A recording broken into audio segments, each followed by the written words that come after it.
A letter-writing campaign led by a 9-year-old girl to find a doctor for her hometown appears to have paid off. After nearly 18 months with no resident GP, the Eyre Peninsula town of Kimba is celebrating the appointment of a part-time doctor, due in no small part to Edie Rayner's heartwarming letter. As people in Kimba were losing hope of finding a doctor, Edie Rayner got to work. The 9-year-old made headlines last year when she wrote an open letter to GPs, begging them to come and work in her town 500 kilometres northwest of Adelaide. We still don't have a doctor yet, and we really need a doctor because some people are getting really sick.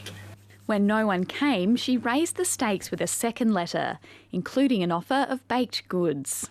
I said I would make them biscuits, and I would also help out as much as I can to write very funny stories for them. Now the town has finally signed a GP, Graham Fleming from Tumby Bay, who's packing his bags to see patients in Kimba 3 days a week and to be on call for the local hospitals.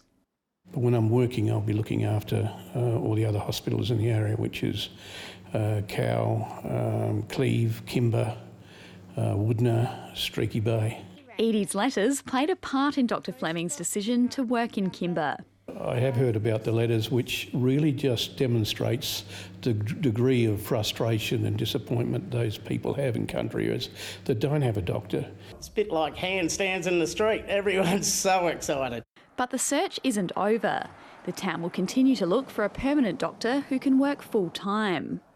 The good news for Kimba comes as other towns across the Eyre Peninsula are struggling to fill GP positions. Streaky Bay's doctor has just resigned, and the community here fears they'll be in for a similar fight. I think what we're seeing everywhere is that recruitment is almost impossible, unfortunately. With regional South Australia still 60 GPs short, the state government has released a draft plan to tackle the issue.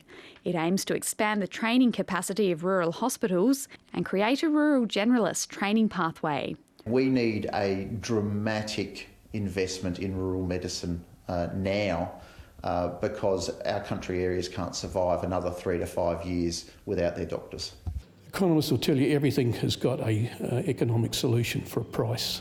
The problem is governments don't want to pay the price. They might also need to recruit more Edie Rayners. Lucy Robinson, ABC News.